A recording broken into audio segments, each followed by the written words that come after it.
Shalom. Saudara, mari kita buka kitab suci kita. Saya sangat berterima kasih untuk gembala, untuk ibu, untuk kita. Saya boleh melayani tempat ini. Saudara, kita buka Yohanes pasal 6, saudara, pasal 8. Yohanes pasal 8, ayat 30. Ya, saudara, ayat 30 sampai ayatnya yang ke-36. Saya minta tolong kita baca bergantian, saudara ya. Yohanes pasal 8, saya baca 30, saudara tolong ayat 31, nanti 36-nya bersama-sama, saudara. Demikian sabda firman Tuhan. Setelah Yesus mengatakan semuanya itu, banyak orang percaya kepadanya. Maka katanya kepada orang-orang Yahudi,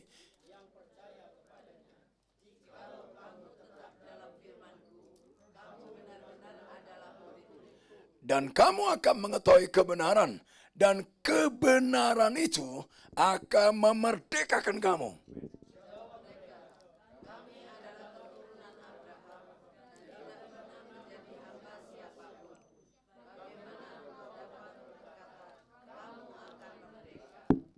Aku berkata kepadamu, sesungguhnya setiap orang yang berbuat dosa adalah hamba dosa.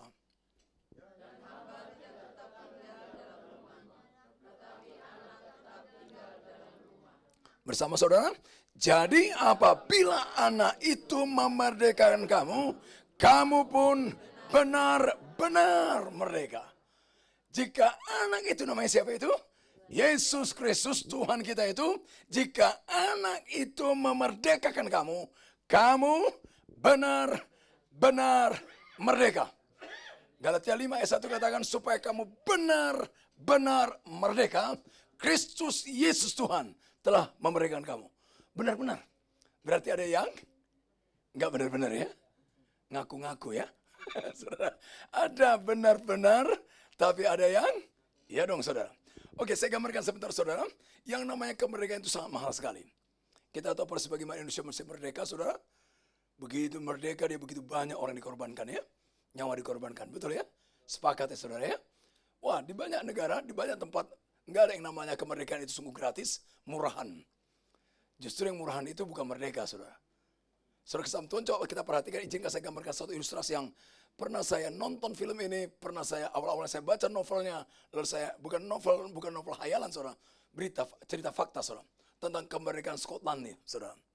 Dalam satu film namanya Braveheart, saudara, ada seorang namanya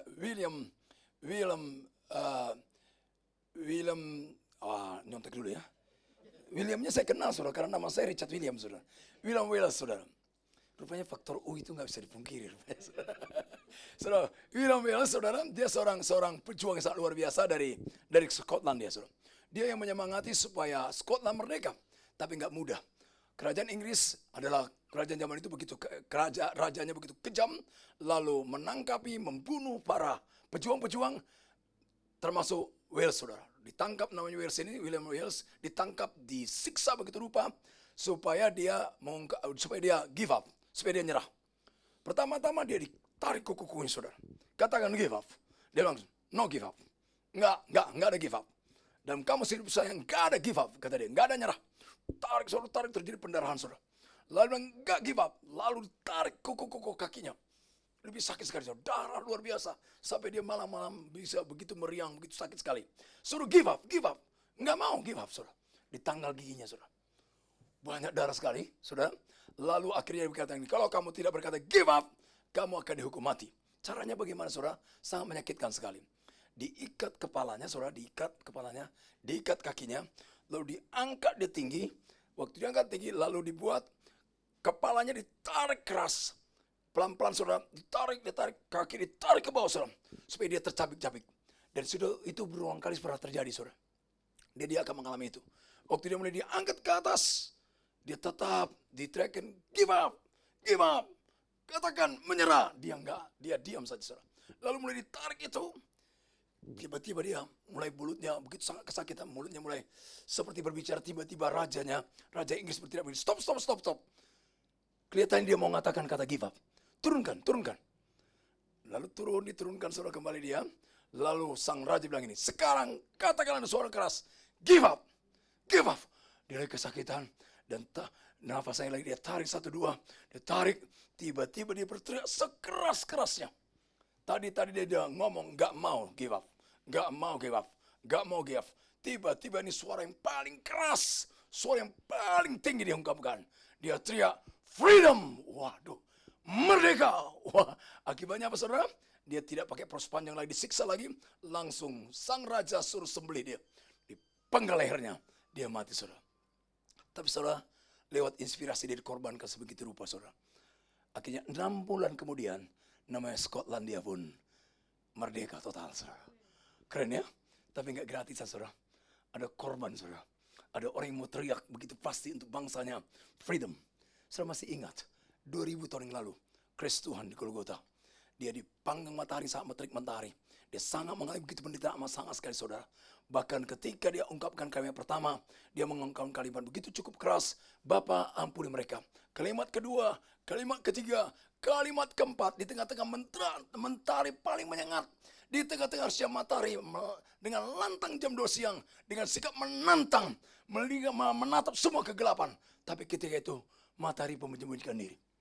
Dan saat itu Yesus Kristus Tuhan, dia berteriak cukup keras. My God, Allahku, Allahku, why you have forsaken me? Mengapa kau tinggalkan aku? Itu teriakan keras sekali saudara. Lalu kalimat kelima, I'm thirsty, aku haus. Kalimat keenam, lalu dia teriak paling keras dari semua perkataannya. Kalimat yang terakhir itu kata, kalimat terakhir aku serahkan nyawaku kepadamu, itu keras. Tapi dari seluruh kalimat Kristus yang paling keras, itulah kalimat keenam. Dia berteriak keras sekali.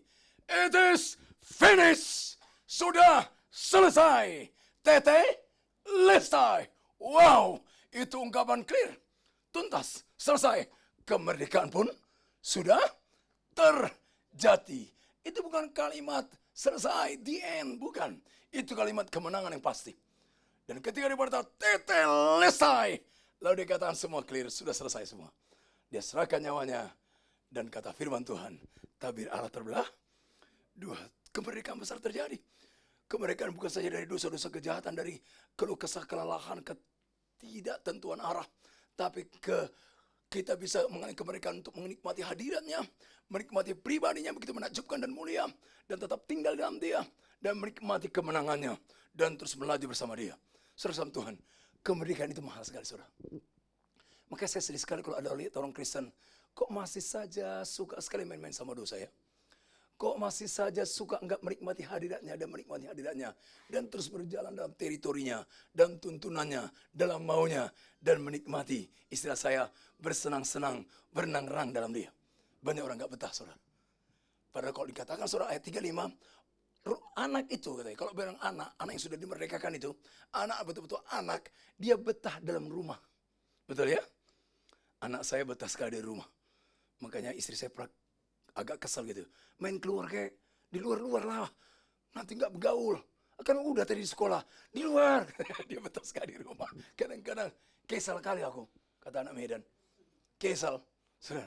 Dia betah. Ini rumah gua. Kata dia. Ini bapakku. Ini dia. Di sini aku menikmatinya. Saudara, orang yang dalam Tuhan sungguh-sungguh merdeka itu. Dia menikmatinya. Menikmati Tuhan. Dia bukan saja menghargai betapa indahnya, betapa mulianya harga yang dibayar lewat korban Kristus itu.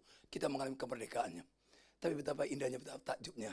Ada dalam dia, berjalan bersama dia, bersenang-senang dengan dia, dan berenang-renang dalam dia. Kata amin yang percaya. Saudara kasih Tuhan, kita bicara tentang kemerdekaan. Dengan cepat kita sampaikan ada 3 poin penting. Saudara kasih Tuhan, yang pertama saudara Tuhan, ada 3 hal penting. Yang pertama, setiap orang memang mutlak harus dimerdekakan.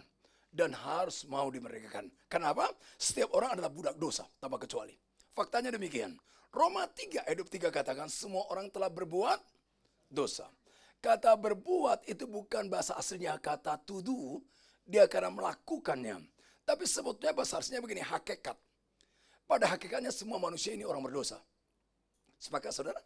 Saya nggak percaya kata John Locke, kata agama manusia negeri ini, manusia lahir ke dunia ini putih tanpa dosa. Iya ya. Mazmur 51 ayat 7 kata apa? Setiap manusia dalam kandungan ibunya, dia sudah dalam keadaan berdosa. Karena sumber kita semua dari Adam, maka karena sumbernya sudah kotor, maka yang keluar daripadanya pasti kotor. Berdosa. Karena hakikat kita berdosa, maka kita akan berbuat dosa. Dan firman Tuhan kata dalam bagian firman Tuhan ini, saudara kesam Tuhan, kalau saudara lihat ayat 34 dikatakan begini, karena kamu berbuat dosa, kamu budak dosa. Nah, izinkan saya gambarkan sebentar dialog dalam kitab suci ini. Kalau saudara baca dalam ayat 21, 22, 23, waktu Yesus memperkenalkan dirinya sama orang banyak. Dia nyatakan dirinya siapa?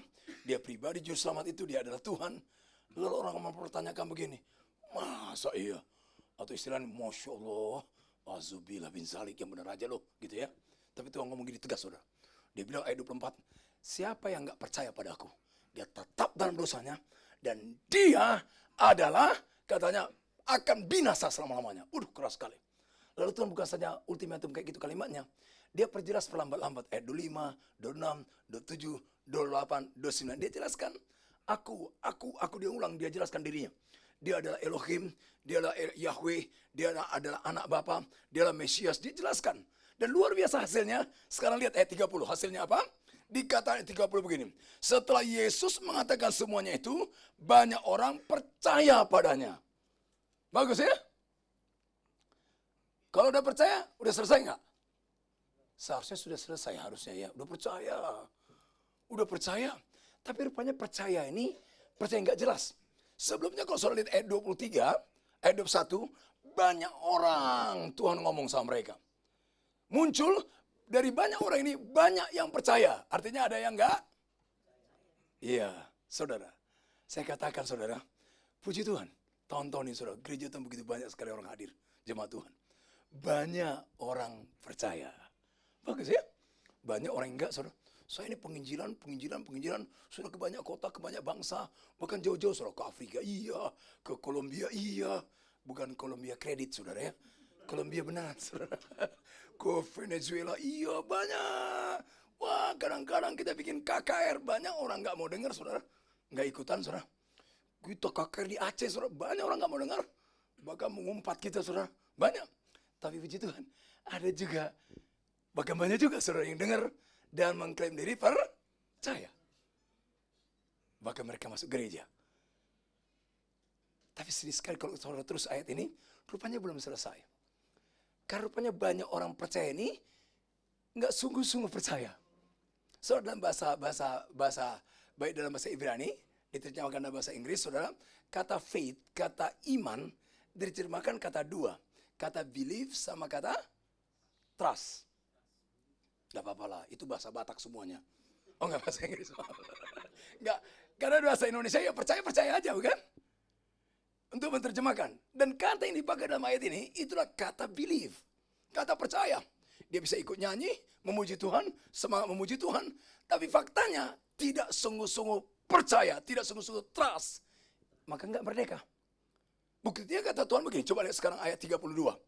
31, 32. Maka katanya kepada orang-orang Yahudi yang percaya kepadanya. Tuhan pasti ngomong sama mereka. Kalau sudah percaya, katanya betul-betul percaya, ya nggak usah ngomong lagi dong, udah selesai. Tapi rupanya percaya mereka believe, bukan trust. Nggak sungguh-sungguh percaya. Nggak sungguh-sungguh murni. Makanya apa kata Tuhan, kata apa? Sungguh-sungguh merdeka. Berarti nggak sungguh-sungguh. Kalau nggak percaya sungguh-sungguh, nggak sungguh-sungguh merdeka. Nah, saudara lihat Tuhan kata begini, ayat 31 begini. Jikalau kamu tetap dalam firman-Ku. Berarti apa? Banyak di antara mereka sungguh-sungguh nggak tetap. Tahu konten tetap itu begini, kontinuitas. Tapi juga konsisten. Tapi banyak orang Kristen baca kitab suci apa? Kontinu aja nggak. Apalagi konsisten ya. Sekarang baca besok. Sekarang baca besok. Up, down. Up, down, up. Megap maksud saya. Nggak jadi, saudara. Sedih ya? Maka Tuhan kata, kalau kamu tetap. Sebenarnya selama ini banyak kali di antara kalian nggak tetap. Kalau saja, jikalau kamu tetap dalam firman-Ku, kamu benar-benar adalah murid-Ku. Lalu katanya apa? Dan kamu akan mengetahui kebenaran, dan kebenaran itu akan memerdekakan kamu. Tapi faktanya saudara, lihat sekarang ayat 34. Yuk baca sama-sama saudara yuk. Kita baca. Ayat 34 kata begini. 2, 3 kita baca bersama. Kata Yesus kepada mereka, aku berkata kepadamu, sesungguhnya setiap orang yang berbuat dosa adalah, sebelumnya ayat 33 dikatakan begini, hei, kami ini keturunan Abraham, kami ini anak Abraham, bapak kami orang beriman, kami juga orang beriman. Kenapa kau katakan kami tidak sungguh-sungguh percaya? Kenapa kamu ragu kami tidak tetap dalam Dia? Ada buktinya kata Tuhan. Buktinya apa? Tuhan bilang begini ayat 34. Buktinya kamu berbuat dosa. Kamu itu budak sebetulnya. Ngerti maksud saya? Kata berbuat jangan salah paham saudara. Kata berbuat di sini dalam bahasa aslinya berbuat lagi. Ini bukan kejatuhan. Tapi memang tinggal tetap di situ. Halo, saya mau tanya jujur saudara. Saudara sudah jadi aturan, bisa jadi sudah ada yang 10 tahun ke atas, 20 tahun ya. Boleh saya tanya, siapa di antara saudara nggak pernah berdusta lagi? Kalau saudara angkat tangan, saya bilang begini, tambah dustanya lagi. Lalu saudara bilang gini, Pak Pendeta, iya saya masih. Istri saya itu saya suka sekali, saudara. Salah satu kesukaan saya begini, dia orangnya jujur sekali, saudara. Orang paling di seluruh dunia mungkin paling jujur, saudara. Saya kalau habis khotbah, saudara, ada cerita saya tambah. Baru duduk di samping saya begini, pembohong kamu. Nggak lama-lama, walaupun saya kalau sudah habis khotbah, gelisah sekali saya. Udah gelisah, aduh Tuhan, kenapa tadi cerita harus saya tambah? Katanya sih, bohong baik sebetulnya. Ceritanya seru gitu ya. Tapi bohong tetap bohong, oke? Saya sudah nggak sejahtera, aduh kenapa aku ngomong tadi, aduh. Tambahan lagi udah menderita, tiba duduk istri saya, kamu bohong. Aduh ini bagus ya, masih gagal ya. Itu jatuh namanya, oke? Kurang jelas ya. Kata berbuat dosa, ini artinya memang bukan jatuh. Memang di situ lagi, jatuh lagi, berzina lagi, bohong lagi, tipu lagi. Bahkan merencanakan tipuan, saudara. Aduh, sakit sekali, saudara. Nggak bisa baca kitab suci lagi, nggak bisa menikmati hadirat Tuhan lagi, nggak bisa lagi taat lagi, nggak bisa. Berbuat dosa. Berbuat dosa bukan berarti saudara sekedar melanggar amoral. Berbuat amoral. Berbuat dosa berarti juga salah satunya apa? Tidak bisa memprioritaskan Tuhan. Itu berbuat dosa. Saudara lihat tuh 10 hukum Taurat tetap berlaku loh. Jangan kira 10 hukum itu enggak. Poin 1, poin 2, poin 3, poin 4. Itu bicara semua prioritas akan Tuhan. Poin kelima berhormati orang tua. Poin ke-6, 7, 8, 9, 10 itu tentang sesama saudara. Jangan berdusta, jangan membunuh dan seterusnya. Tapi poin pertama, 2, 3 semua prioritas Tuhan saudara. Sangat urgent. Banyak orang kira kalau dia membunuh itu berarti jahat loh. Perkosa, jahat. Nggak baca kitab suci, manusiawi. Nggak suka di hadirat Tuhan, nggak taat firman Allah, nggak taat amanat agung. Dia namanya juga manusia. Coba tuh. Sama dosa saudara. Oke? Kurang jelas waktu banyak saudara. Atau karena sudah merdeka banget. Atau kebangetan. Maaf saudara. Maaf ya. Saudara sama Tuhan. Yang pertama setiap orang katanya jelas budak dosa. Buktinya apa? Mungkin keturunan orang beragama, orang percaya, bisa memuja, memungkinkan Tuhan, bisa beribadah. Tapi faktanya kamu itu adalah orang apa? Budak dosa. Buktinya apa? Kamu masih terus berbuat dosa. Berbuat dosa, tetap berbuat dosa, dan tetap melakukan perbuatan dosa. Sekarang coba saudara lihat dengan cepat saudara. Kata budak dosa, kata budak, itu istilah gambaran dipakai orang Romawi begini saudara. Orang Romawi dulu, ada 2 gambaran. Budak berarti dia terikat. Budak juga berarti dia terpenjara. Budak berarti kalau nggak ada yang menebus dia, dia ujungnya akan binasa. Dia dibunuh. Makin tua, makin nggak berguna, apalagi sakit-sakitan, dor. Kalau ada pistol atau dipotong, pasti mati. Saudara, ciri pertama ini, kalau saudara dan saya masih dalam budak dosa belum merdeka, ini nampak ini saudara, masih terikat dengan kebiasaan-kebiasaan buruk itu. Oke? Matanya suka. Lirikan matamu. Susah ya, matanya susah, saudara. Terikat sekali saudara. Terikat. Saudara terus ditagih ke yang lain. Kepada keinginan lain. Saudara susah sekali menikmati hadirat Tuhan. Ditagih kepada yang lain. Ada orang bisa menikmati WA. Menikmati HP-nya bisa 1 jam. Baca kitab suci 2 menit aja roh penuh daging lemah. Terikat saudara ya. Yang lain saudara. Saya tidak katakan saudara nggak boleh apa. Tapi nggak tahu prioritas itu masalahnya. Kurang jelas ya khotbahnya ya. Terus saudara jujur ya, total coba buka HP saudara berapa lama 1 hari. Cerita fitnah lebih seru lihatnya saudara. lebih seru. Bahkan kadang-kadang pokok diskusinya lebih seru daripada komsel. Betul ya? Kalau komsel libur, puji Tuhan nih, ngerti aja. Nggak ada. Terikat. Istilah ada seorang celok nama John Papang, dia bilang begini, saudara. Kamu terus ditagih yang lain. Kamu terikat yang lain. Terus tarik yang lain. Bukan saja terikat, kamu terpenjara. Ruang pun sempit sekali untuk bergerak dengan maksud-maksud rencana Allah. Lalu juga apa? Akhirnya menuju binasa. Yang kedua, budak. Sekali lagi, mungkin saja ada orang baik menebus dia. Lalu dia dijadikan apa? Budaknya dia. Dan dia tetap di bawah otoritas siapa? Otoritas siapa? Si Tuhan yang nggak boleh suka-sukanya dia. Makanya kata Yeremia, Yeskel bilang begini, ada tuan-tuan yang menguasai kami. Berapa banyak ada tuan-tuan menguasai kita? Saya tadi cerita ada namanya Immanuel. Namanya Immanuel, keren kan? Allah beserta kita. Tapi dia berteriak begini, saya pengen, karena dia bunuh orang sudah di penjara. Dia pernah bunuh orang, akhirnya di penjara. Dia berkata, saya pengen sekali Pak, Om, saya nggak pengen sekali menjadi orang emosional. Tapi saya pengen nggak pemarah, tapi dia tetap ada teritori yang lain sudah menguasainya. Berapa banyak kita ada kekuatan yang tetap menguasai kita. Kamu sudah maafkan dia? Sudah Pak. Cuma kalau kau lihat dia jengkel sekali saya Pak. Itu maksudnya apa sih? Ya, iya Pak, saya sudah maafkan dia Pak. Tapi kalau nanti bagi kelompok, jangan sama dia ya Pak ya. Udah ngampuni, udah Pak, ngapusi paling. Bohong. Saudara, lihat, faktanya katanya kamu tetap dalam dosamu. Itu membuktikan kamu ada di dalam keadaan budak dosa.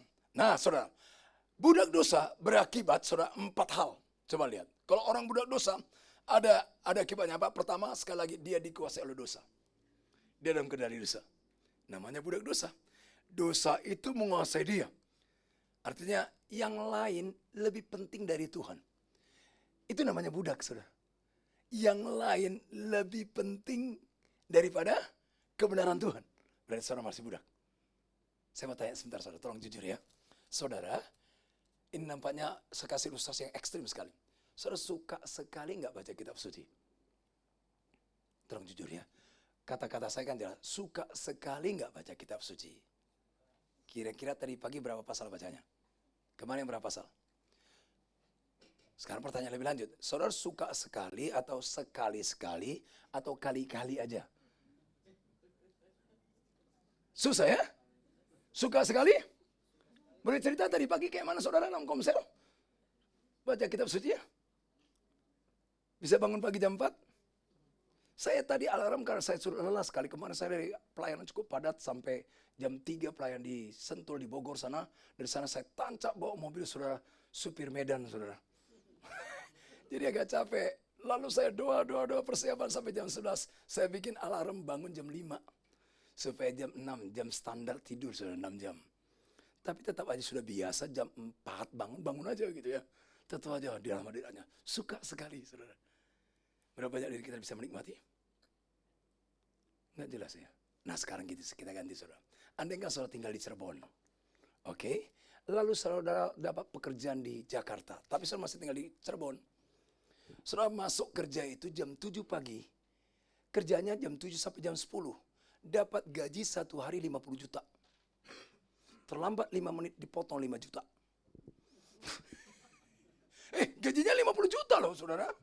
Tapi terlambat 5 menit dipotong 5 juta. Bangun jam berapa? Masuk jam 7. Bangun jam berapa? Jangan lupa masuk Jakarta jam setengah 6 sudah mulai macet. Jam 3 ya? Bangunnya semangat nggak? Kenapa semangat? 50 ceti. Semangat ya? Semangat antusias? Bergairah ya? Lalu saudara lelah kira-kira? Saudara konsentrasi lelah sekali. Bangun sedikit, saudara tidur sedikit. Saudara tapi berjuang semangat saya 50. Ketemu Big Boss. Saudara ketemu dia kayak mana? Malas ah. Gitu kan? Gitu saudara ngomong sama bos. Saudara begini. Kalau perlu. Gitu ya, mantap ya. Untuk apa? 50. Menarik ya? Apa yang menarik? Hadirat Tuhan kayak mana? Menarik? Menarik. Tadi pagi gimana? Menarik. Bangun jam 4? Jam setengah 5? Susah ya, gairahnya nggak ada saudara. Oke? Ini contoh yang paling ekstrim sekali. Saya mau tanya sama saudara, kalau saudara disuruh menatap di depan saudara di meja saudara ada uang 300 juta. Disuruh gini, kamu tatap di hadirat 300 juta, tatap uang itu, nanti milikmu kalau kau tatap dekat itu tidak ngantuk, tidak tidur 8 jam. Kuat nggak? 300 juta. Kuat. Kenapa kuat? Karena saudara mau sisihkan uangnya 200 juta untuk bangun gereja. Mantap. Mantap. Oke, sorry. Yang saya berkata saudara, untuk 300 juta saudara bisa fokus ya. Jangan saudara bilang, jangankan 8 juta pak. 3 hari 3 malam saya puasa mau pak. 300 juta ya enggak? Halo? Untuk keping 300 juta. Tuhan izinkan saya saudara penyakit tertentu. 300 juta berapa lah ya? Oke? Kayaknya enggak jelas khotbahnya. Atau saudara begitu sangat rohani enggak ngerti uang. Oke saudara. Dosa itu pertama saudara, dia bikin apa? Saudara dan saya kayak mana? Saudara jadi, karena saudara budak dan dosa ada saudara apa? Yaitu saudara dan saya terus dosa menguasai. Yang kedua, dengan cepat. Dosa itu membuat apa? Sengsara. Saudara kosong, ketakutan, cemas, bingung, limbung. Kata Yohanes, Roma 2:9, sengsara. Dan begitu cemas, sengsara sekali saudara. Elvis Presley pernah katakan, aku begitu kesepian. Elon Musk, saudara. Ini orang Jawa Tengah, saudara. Mas Elon sebetulnya dia. Elon Musk pernah bilang, aku begitu sengsara. Aduh, sengsara, saudara. Oke. Saudara, itu lampu kuning. Hati-hati. Terima kasih. Nah, yang ketiga, saudara. Orang, saudara, budak dosa. Itu ciri yang ketiga. Nggak bisa menikmati hadirat Tuhan, saudara. Terpisah sama Allah. Yang keempat, orang yang betul-betul belum mereka, dia budak dosa. Dia akan binasa selama-lamanya. Tetapi lewat Kristus, 4 hal ini selesai, saudara. Waktu Yesus mati di Golgota, dia tebus kita. Maka kita nggak perlu binasa. Waktu Yesus mati di Golgota, dia menebus kita. Sungguh-sungguh saudara dan saya bisa mengalami apa? Hadiratnya. Dan menikmati hadiratnya. Waktu Yesus mati di Golgota menebus kita, kita bisa mengalami damai sejahtera sukacita. Saudara lihat wajah saya? Ini tanda-tanda merdeka ini. Coba lihat kanan kiri saudara, lihat gak? Oke saudara. Iya. Waktu Yesus mati di Golgota, hidup kekal menjadi bagian kita. Nah, bagaimana untuk menikmatinya? Berapa menit terakhir saja, saudara. Bagaimana supaya saudara dan saya betul-betul merdeka? Berapa menit penting ini coba perhatikan. Yang pertama, nggak bisa enggak. Pastikan saudara saya betul-betul menginginkan merdeka. Menginginkan. Banyak orang cuek banget. Ya udah, suka-suka gua. Yang penting hidup lumayan lah. Saudara, kenapa saudara bilang hidup itu lumayan? Karena ujung-ujungnya juga mati. Kalau hanya hidup, hanya untuk bertahan hidup, mati aja sekarang. Toh, ujungnya mati juga ya. Kesian kan? Kalau nggak ada artinya, saudara kesian. Minati, saudara pengen sekali. Kalau saudara baca dari 31, 32, 33, orang itu yang kemerdekaan, orang yang pengen ada dalam kemerdekaan itu. Dia pengen. Yang kedua, saudara maulah belajar, diajar dalam kebenaran. Jadilah murid. Yang ketiga, besar jadi murid. Setiap kesempatan ada challenge, setiap ada tantangan, setiap ada kesempatan untuk taati. Ada kesempatan firman Tuhan, taati. Saudara, saya karena anugerah Tuhan kemana saja saya penginjilan, saudara. Penginjilan. Saya pernah khotbah di dalam kereta, saudara. Jam 2. Saya teriak, Bapak Ibu mau surga nggak? Bangun, saudara. Saya khotbah, saudara. Terima kasih, puji tempat, saudara. Kenapa? Sorry. Kayak orang bilang, sangat-sangat simpel sebetulnya, saudara.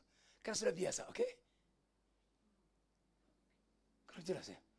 Saya punya anak-anak rohani dulu, namanya Wiru Hadi, Jaro Ijanarko. Satu saya ajak kumpul, kami nyanyi di Pasar Anyar, saudara. Saya nyanyi, saudara. Dia girangkanku, wow, dia girangku. Orang datang, saya khotbah. Khotbah. Waduh, ada cewek-cewek terima Tuhan Yesus. Kenapa? Karena mau belajar tiap kesempatan lakukan. Jadi bisa free at all. Betul-betul sungguh-sungguh merdeka, saudara. Seluruhnya. Untuk taat, saudara. Tapi banyak orang nggak mau. I know, saya tahu firman Allah, tapi nggak mau taat. Oke, yang ketiga, saudara. Yaitu apa? Oh, yang ketiga, taat betul. Yang keempat, saudara belajar berenang-renang, bersenang-senang dengan kebenarannya. Terus di sana. Jangan mau terlirik, sekali-sekali keluar. Jangan. Saudara keluar habis. Banyak anak-anak Tuhan dulu begitu setia, saudara kenal teman-teman saudara tahun 90-an, tahun 2000-an. Dulu sungguh-sungguh kompromi, lewat. Mau balik susah banget. Atau pengalaman saudara sendiri pernah gitu kan? Belum pernah ya? Ya. Nah, saya tutup dengan ilustrasi skydiving. Saudara tahu skydiving? Terjun terjun payung. Saudara, coba bayangkan, saudara pernah lihat nggak orang terjun payung yang hebat ya? Asik ya? Seru ya, enak sekali waktu terjun dia. Wah, senang saudara, senang sekali. Tapi itu nggak pernah otomatis bisa begitu. Nah sekarang saya ajak cerita saudara sebentar ya. Andai kan ada katakanlah namanya Alex, maaf nama yang sama. Pengen sekali dia penerjun payung saudara. Lalu dengan semangat tinggi dia pun pergi ke airport. Tetapi dalam perjalanan menjelang airport, dia lewat mau ke Soekarno-Hatta. Menjelang airport tiba-tiba terjadi accident, kecelakaan. Akhirnya dia nggak ikut terjun. Nggak pernah dia terbang. Nggak pernah namanya to be free, betul-betul merdeka, freedom. Nggak pernah saudara. Karena dia nggak sempat naik pesawat. Nggak mungkin.